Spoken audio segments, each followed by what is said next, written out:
Welcome to Global News on Signature TV. I am Uchenna Chimdi Oluoha. In the headlines, Inspector General of Police orders temporary suspension of ban on use of tinted glass prohibition. Presidency rejects World Bank's report on poverty figure in Nigeria. Palestinians in Khan Yunis happy about Gaza ceasefire deal implementation.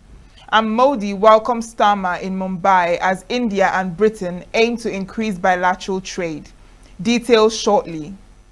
Every second, every minute, every day, news is breaking, events occur, and there are new developments. At Signature TV, we follow these stories objectively, bringing all sides without bias, explaining the complex issues, breaking down the numbers, and investigating the issues behind the news. Anywhere and everywhere, near or far, wherever the news is, we will be there. Signature TV. News in your pocket. The Inspector General of Police, Kayode Egbetokun, has ordered the temporary suspension of the enforcement of the motor vehicles tinted glass prohibition.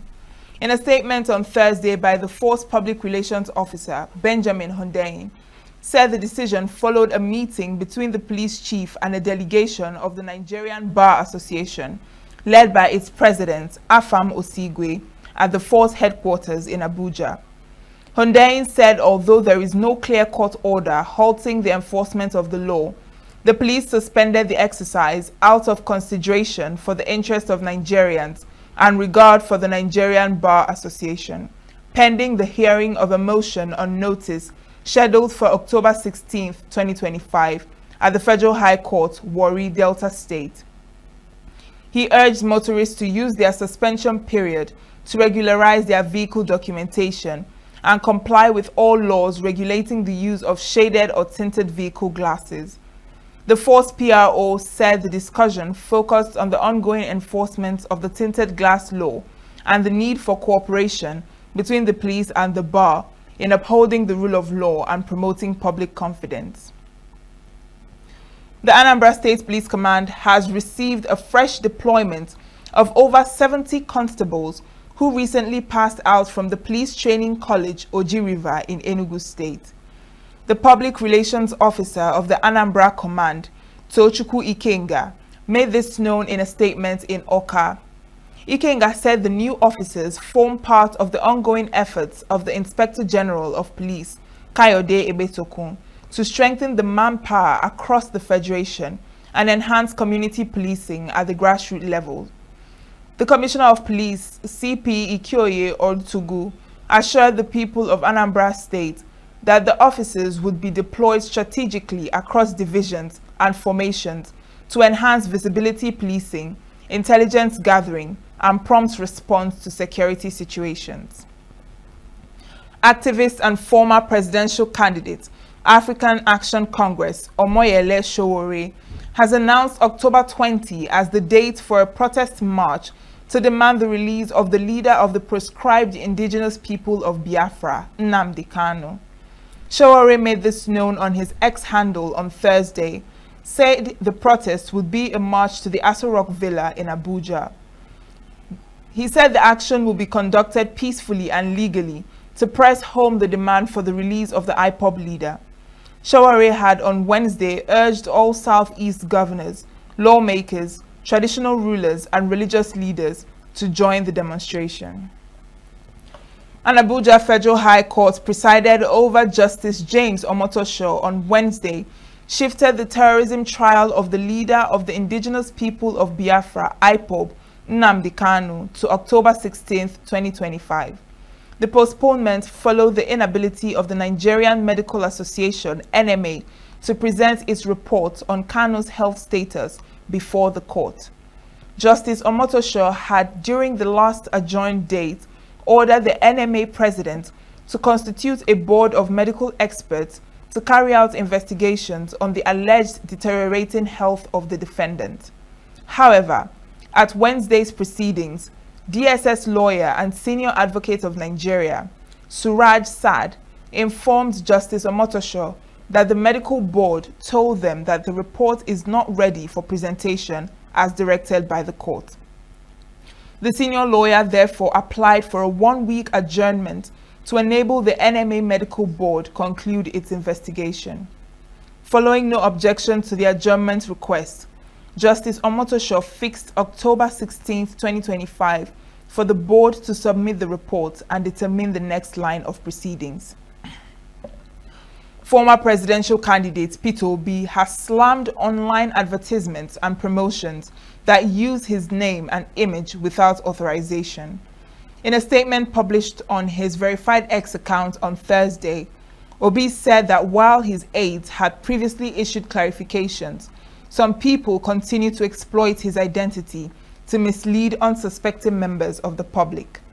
He therefore warned the public to ignore any commercial claims that link him to products, companies, or money-making ventures, describing the acts as fraudulent, deceptive, and aimed solely at exploiting public trust. Nigeria joins the rest of the world to mark World Post Day, celebrated every year on October 9th.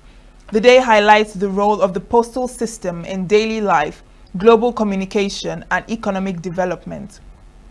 Correspondent Christopher Lele, who visited one of the post offices in Nigeria, reflects on the significance of the day. This year marks the 151st anniversary of the Universal Postal Union, established in 1874 in Bern, Switzerland, which paved the way for modern international mail exchange. World Post Day is celebrated on October 9 every year, following a declaration by the Universal Postal Union Congress held in Tokyo, Japan in 1969. Since then, countries across the world participate annually in the celebrations. The theme for this year, Post for People, Local Service, Global Reach, spotlights the power of postal services to connect local communities with the world as a bridge between rural and urban areas and reinforces the post's role as a vital public service. Over 150 countries celebrate World Post Day with various activities, with some recognizing the day as a working holiday, keeping postal services operational while observing special events. Enugu State Postal Manager Dr. Chris Achiedu shared some of the postal services that some people may not be aware of. Contrary to widely held notion, Dr. Achiedu said the post offices enjoyed more patronage now than in the 80s and 90s. You can get it through our parcel service, you can get it through our EMS service, like the Express. Now we have another service we call the financial service. It might surprise you that NIPOs do a similar thing like bank. Yes, now we do POS service. You can pay NEPA bill, you can pay electricity bill through our financial service. We have Express, we have registered. If you cannot afford our Express service, you do registration. Registration is cheaper. Postal service is more of commercial in nature now. It's no more a social service. At 80s, 70s, it was a social service where you do letter, just merely on letter writing. Yes, sir. But now it has gone commercial. That's why I see that it's more profitable and more viable at urban areas because of information. He, however, complained about the challenges postal services face today and called on the government to intervene, as he believes that postal services will remain in business in the coming years. One of the major challenges post office is having right now is unnecessary competitors from illegal couriers. What actually NIPOs need is adequate funding.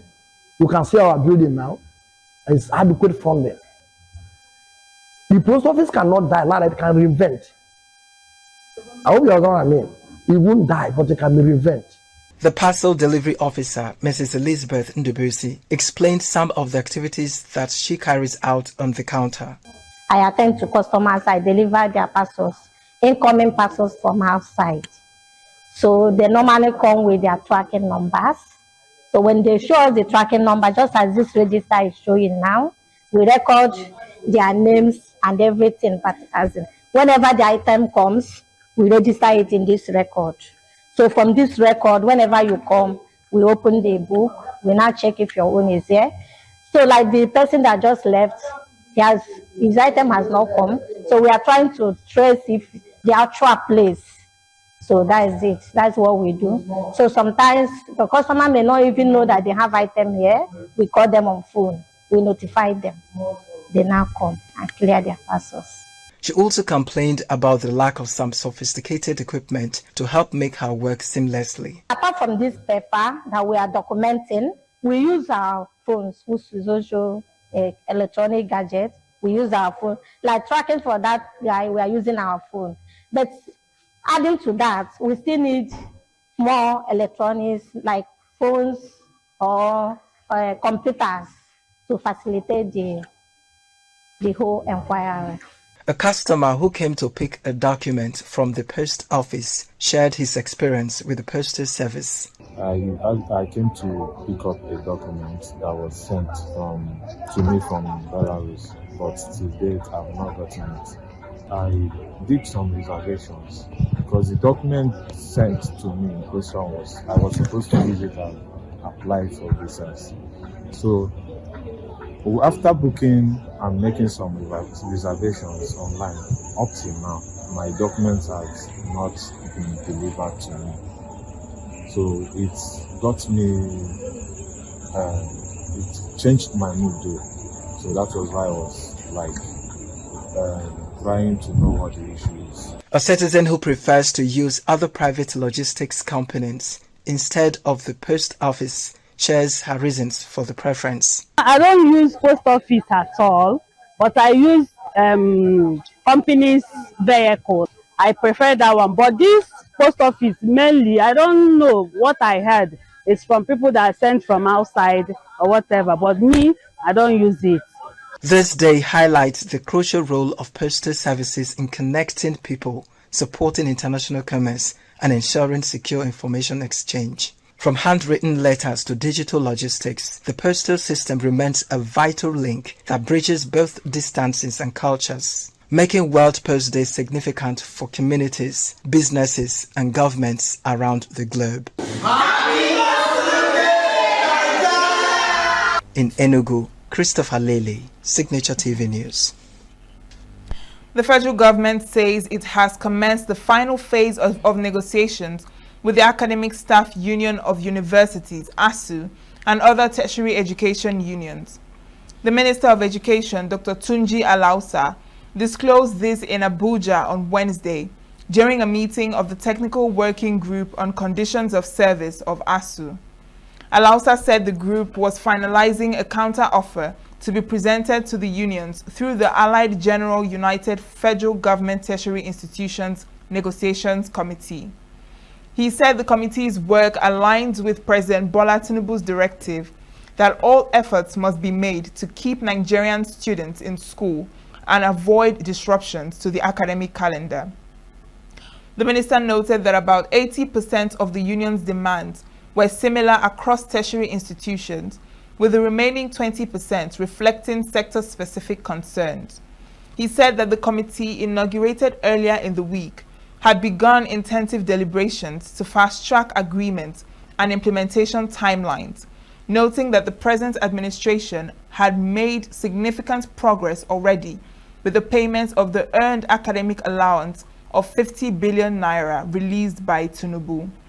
Alausa also confirmed that promotion arrears and other outstanding allowances, including teaching and wage awards, had been addressed, while all remaining areas will be cleared by 2026. The Academic Staff Union of Universities, ASU, says the federal government's appeal asking the union to suspend its proposed warning strike came a little too late. Reacting to the appeal from the Minister of Education, Dr. Tunji Alausa, on Thursday, the union blamed the government for its slow response to the union's demands and waiting until just 2 working days before the strike to make the appeal. ASU President Chris Piwuna said the government gave the union 3 weeks during its meeting in Sokoto, which is accepted, but never heard a word from them until 3 weeks elapsed.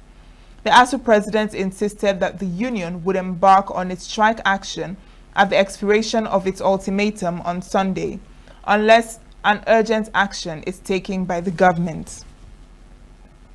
He said the union expects to receive something substantial from the government in the next 48 hours, or it will proceed with the warning strike. ASU had issued a 14-day ultimatum to the federal government on September 29th. The National Association of Nigerian Students, NANS, has warned that it will mobilize students across the country to occupy federal highways if efforts to sabotage private refineries, particularly the Dangote refinery, continue. In a strongly worded statement, NANS President, Comrade Olushola Oladoja, condemned what he described as a coordinated attempt by vested interests to frustrate Nigeria's refining independence. He criticized the ongoing pressure by trade unions, especially Pengasan, to impose union membership on private refinery workers, calling it unconstitutional and a threat to investment. NANS accused international oil companies, product importers, and local unions of conspiring to maintain Nigeria's dependency on imported fuel by frustrating local refining efforts. The association likened the situation to the collapse of the country's textile industry, which it blamed on similar sabotage and lack of government protection.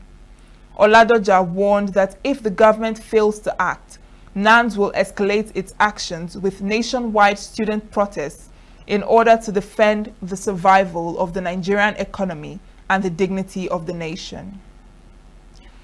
The Joint Admissions and Matriculation Board, JAMB, has screened 176 exceptional underage candidates who scored high in the 2025 Unified Tertiary Matriculation Examination, UTME. The exercise, held simultaneously in Abuja, Owerri, and Lagos, was aimed at identifying and assessing outstanding candidates below the age of 16 for possible admission into tertiary institutions for the 2025-2026 academic session. Chairman of the Abuja Screening Center, Professor Tawhid Adedoja, expressed satisfaction with the smooth conduct of the exercise, which included a written test and face-to-face interviews. Lawmakers, including Senate Committee Chairman on Tertiary Institutions, Mohammed Danduti, and House Committee Chairman on Basic Examination Bodies, Obuku Ofoji, commended JAMB for its transparency and for creating opportunities for gifted young students. The screening panel included representatives from the Federal Ministry of Education, the National Universities Commission, vice-chancellors, and the gifted school, and officials say the final selection process would strictly follow JAMB's guidelines to ensure fairness and merit. Though Nigeria's official minimum age for university entry is 18, the National Policy on Education allows for exceptional candidates from age 16. Out of 41,027 underage applicants, only 599 scored 80% or above in the UTME, and after further review of O-level and post-UTME results, only 176 met all criteria for final assessment. Still to come, incessant fire disaster worries residents, stakeholders in Oyo. Presidency rejects World Bank's poverty report. These and more after the break. We are local. International communities observing where the meat market is in chaos. People are... We are national. Those in support of this motion as amended, say aye. Aye. We have taken the vote by default. We are international. Israeli airstrikes. Donald Trump left us the worst unemployment.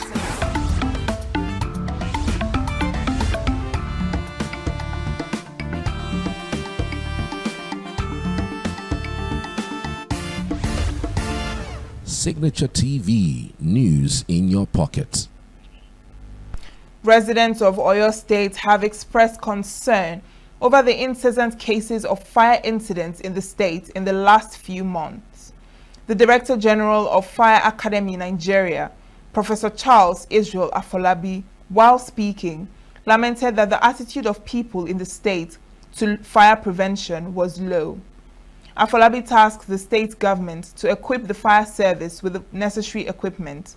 He also disclosed that the academy had recruited fire volunteers for training so as to work as backup for the government firefighters. 17 out of the 23 local governments in Benue State are said to be facing attacks from herders. The executive secretary of the Benue State Emergency Management Agency, James Iopu, disclosed this to newsmen in Makurdi, the state capital. The executive secretary, who is also the permanent secretary of the Ministry of Humanitarian Affairs, said the attacks rendered hundreds of thousands of Benue people homeless and financially incapacitated, in addition to other challenges. He said that the federal government needs to dredge the rivers Benue and Niger to check the perennial flooding in parts of the country. Otherwise, flooding will continue to be an annual problem in the country. He dismissed claims from an independent assessor that Benue, under the leadership of Alia, was low in performance. Iopu noted that the fact that the governor has not borrowed money from any financial institution since assumption of office is a clear indication of purposeful leadership and accountability, insisting that the governor has performed beyond expectations. The Independent National Electoral Commission has extended the ongoing continuous voter registration exercise at the ward level across the Federal Capital Territory by 4 days.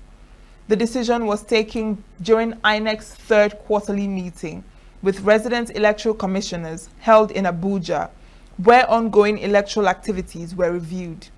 In a statement released on Wednesday by the Director, Voter Education and Publicity Department, Victoria Etamesi, INEC confirmed that the registration, which was originally set to end on Wednesday, will now continue until Sunday, October 12, 2025. INEC reaffirmed that the online pre-registration option remains suspended in the FCT, emphasizing that all pre-registrants must complete their registration in person at designated centers. The voter registration at the ward level began on September 5th, 2025. The FCT Area Council elections are scheduled for Saturday, February 21st, 2026. The senator representing Enugu East Senatorial District in the National Assembly, Kelvin Chukwu, has officially defected from the Labour Party to the All Progressives Congress. His defection was formally announced on Wednesday during plenary through his letter as read by the President of the Senate, Godswill Akpabio. In the letter, Senator Chukwu said his decision stemmed from deepening internal crisis in the Labour Party, which he said had made it difficult for him to effectively represent the interests of his constituents. Senate President Akpabio acknowledged the letter and welcomed the lawmaker to the ruling party. It's a reflection of my commitment to aligning with a platform that works.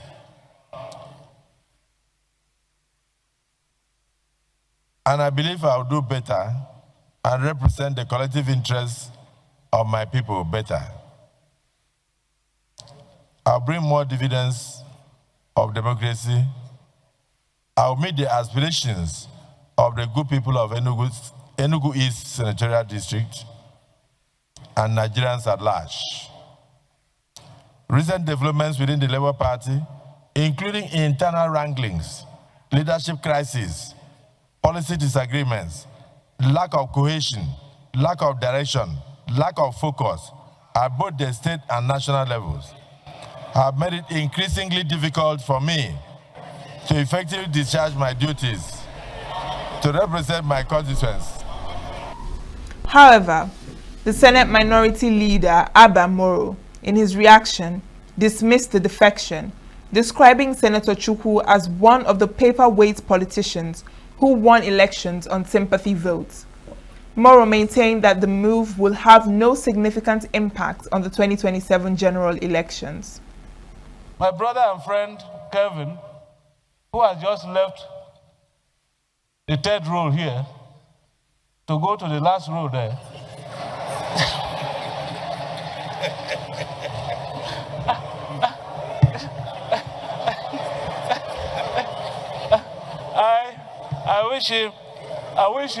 I wish him good luck.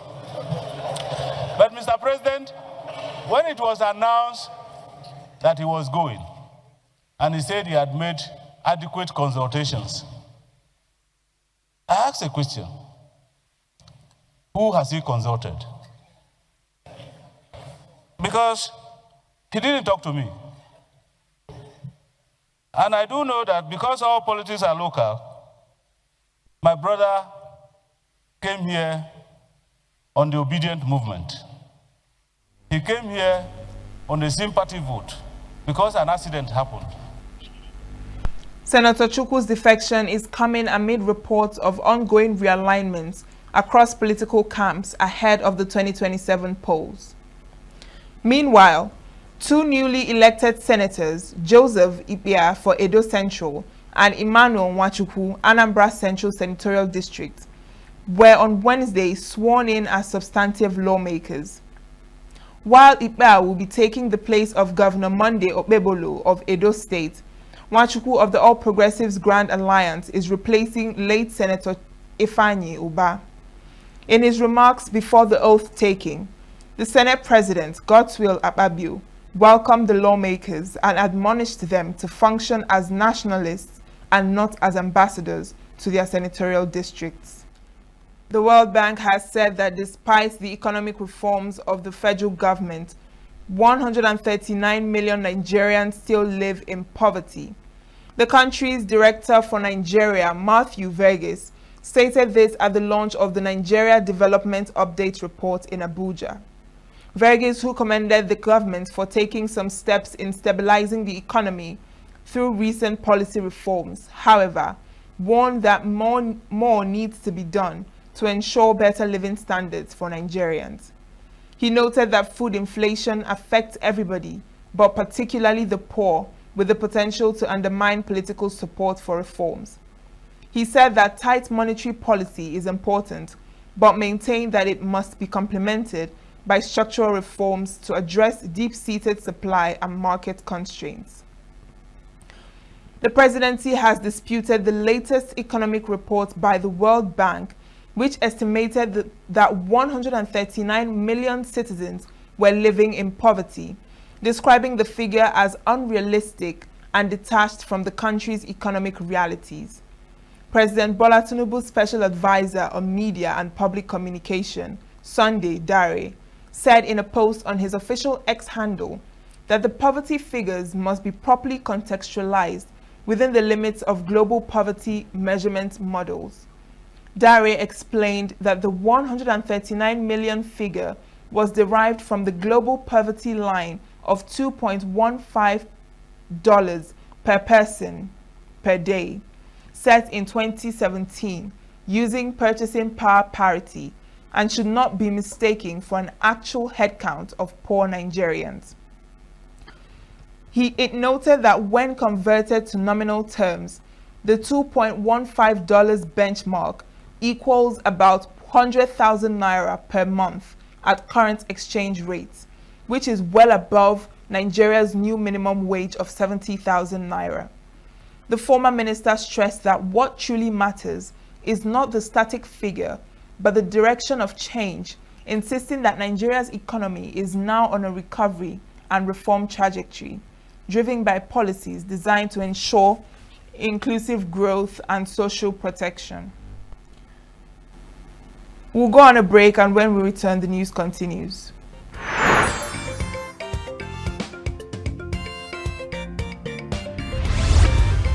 Signature TV, news in your pocket. Up ahead, multiple blasts in Gaza after Israel, Hamas agreed to Trump plan.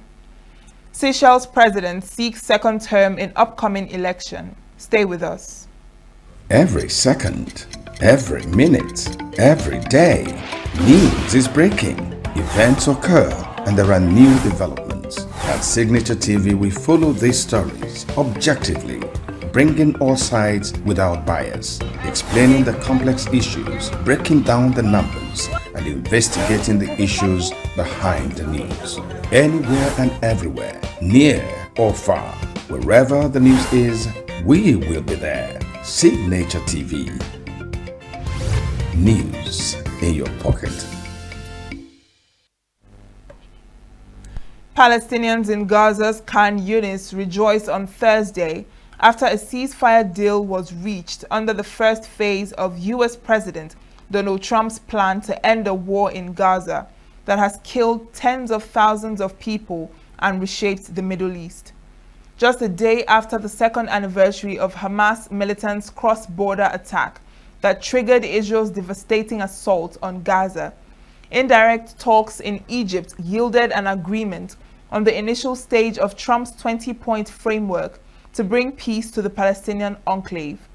Displaced Palestinian Mohammed Abu Amsha expressed her happiness about the deal reached, but was cautious with her excitement until she sees it through.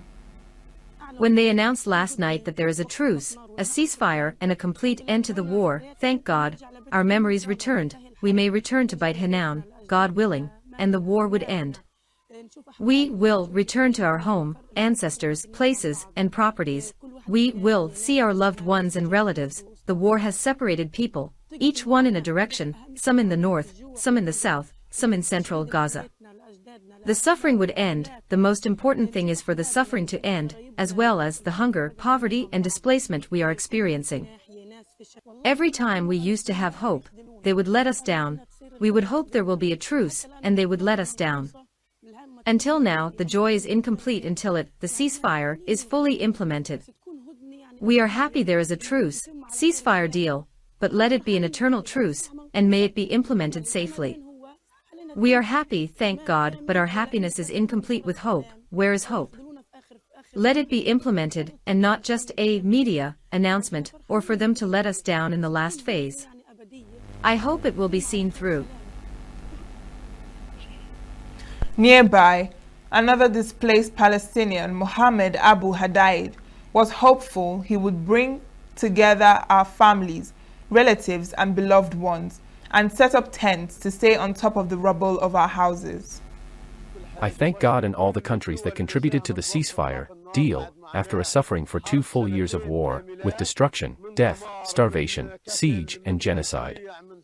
Thank God, there was a final ceasefire deal, and we hope this ceasefire takes place, God willing, and we return, bring together our families, relatives, and beloved ones, and set up tents to stay on top of the rubble of our houses. Praise be to God and thanks be to God. Israeli hostages may be released as early as Saturday under the U.S. plan to end the war in Gaza, and the country's military will complete the first part of a partial withdrawal from the enclave within 24 hours of the deal being signed, said a source briefed on details of the agreement. Around 1,200 people were killed and 251 were taken hostage back to Gaza, according to Israeli officials, with 20 of the 48 hostages still held believed to be alive. Global outrage has mounted against Israel's assault. Multiple rights experts, scholars, and a UN inquiry say it amounts to genocide. Israel calls its actions self-defense after the 2023 Hamas attack. Meanwhile, multiple blasts were seen over Gaza from southern Israel on Thursday, after Israel and Hamas agreed a day earlier to the first phase of U.S. President Donald Trump's plan for the Palestinian enclave, a ceasefire and hostage deal. Big plumes of smoke were seen rising into the air as aircraft could be heard overhead. Just a day after the second anniversary of the attack on southern Israel by Hamas fighters that triggered Israel's devastating assault on Gaza, indirect talks in Egypt yielded a deal on the initial stage of Trump's 20-point framework for peace.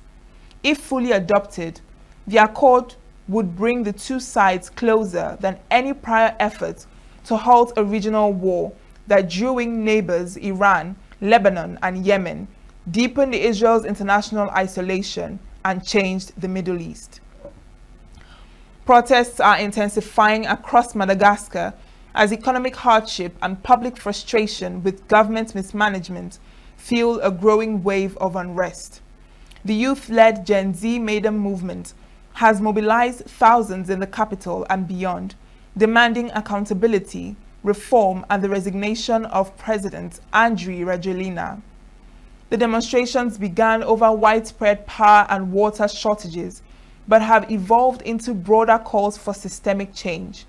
At least 22 people have reported to have died, according to the United Nations, though the government disputes the figures.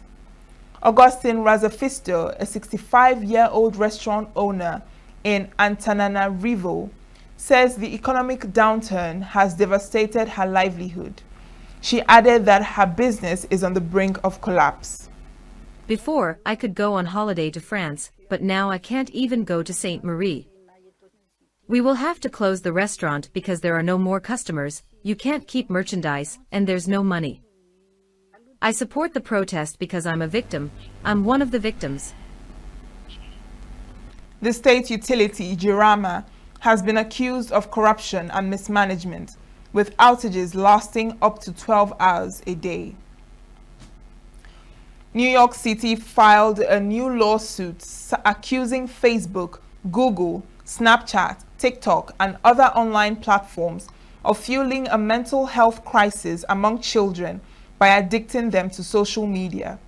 On Wednesday, 327-page complaint in Manhattan Federal Court seeks damages from Facebook and Instagram owner Meta Platforms, Google and YouTube owner Alphabet, Snapchat owner Snap, and TikTok owner ByteDance.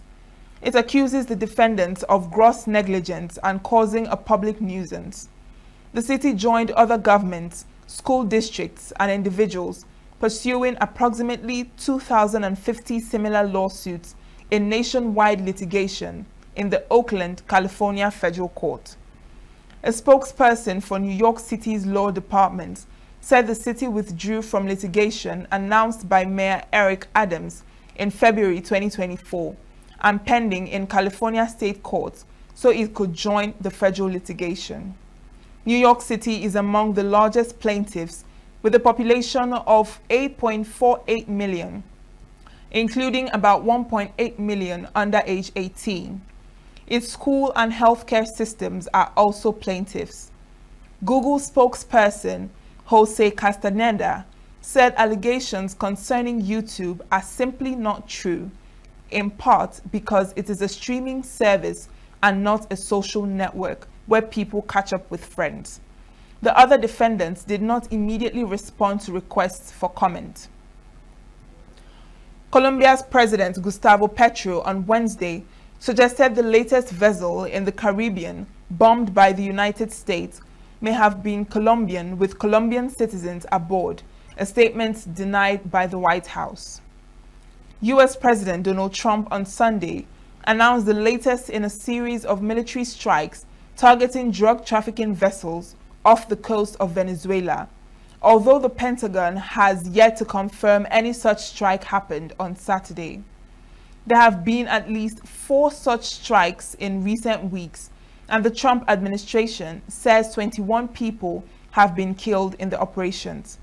The attacks have inflamed tensions in the region, and Washington called off diplomatic outreach to Venezuela on Monday. Wavel Ramkalawan made history in 2020 when he became the first opposition candidate to win the presidency in Seychelles since independence, ending decades of United Seychelles rule.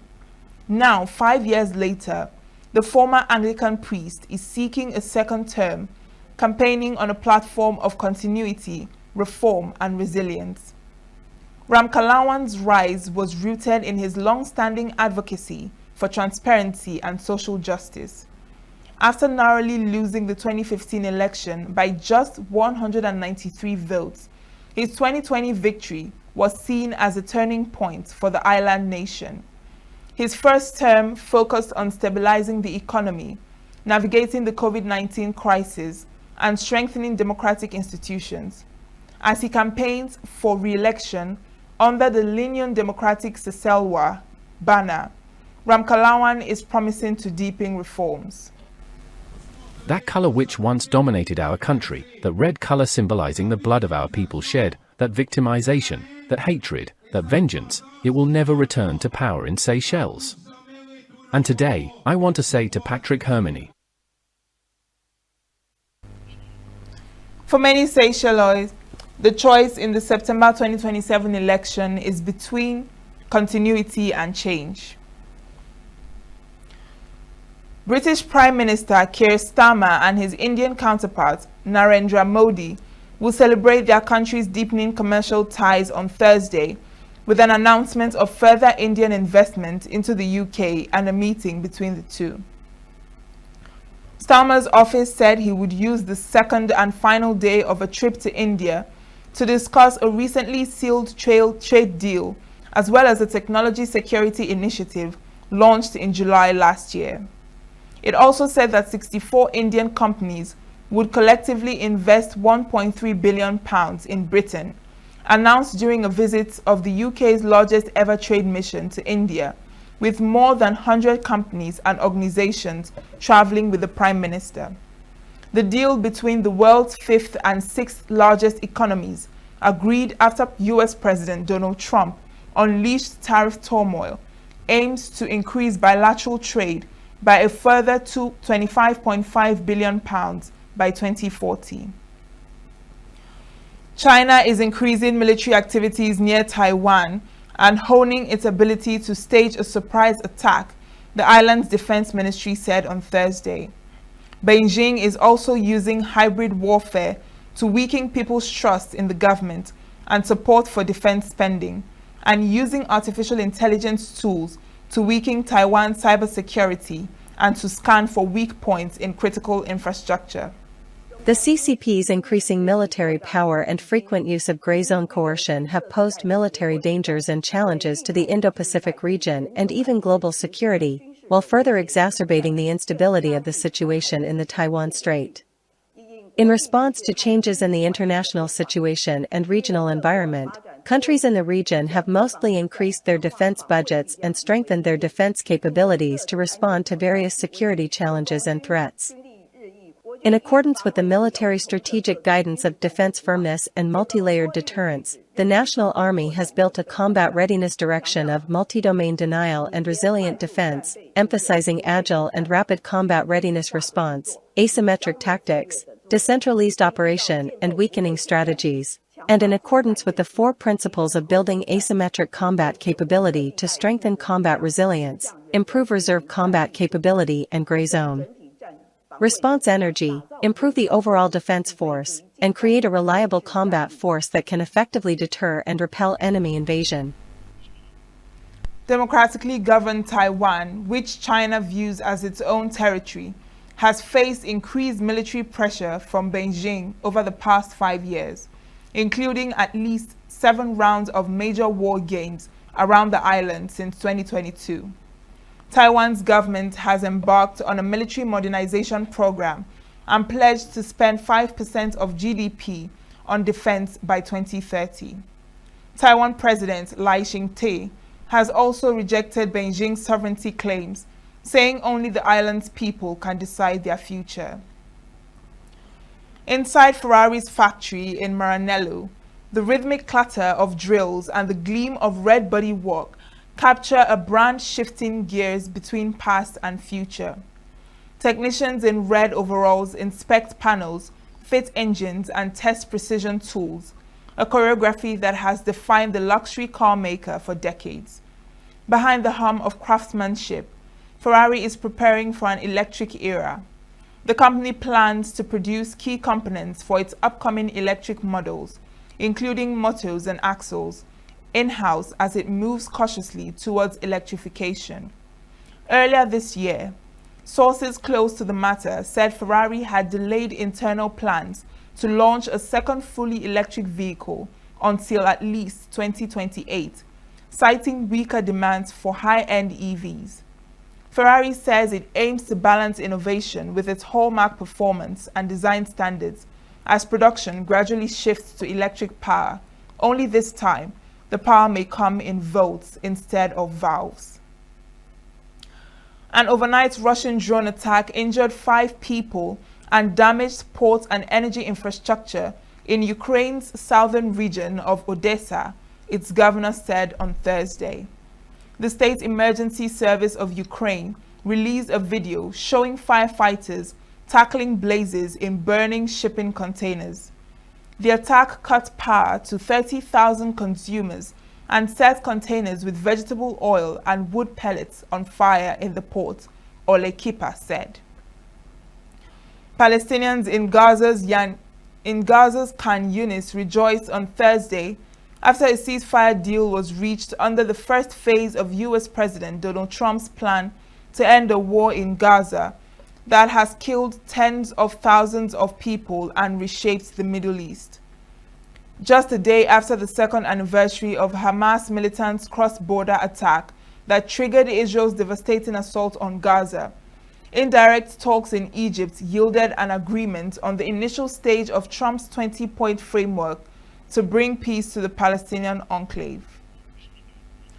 And that's the news this hour. I am Uchenna Chimdi Olwoha. Thanks for watching.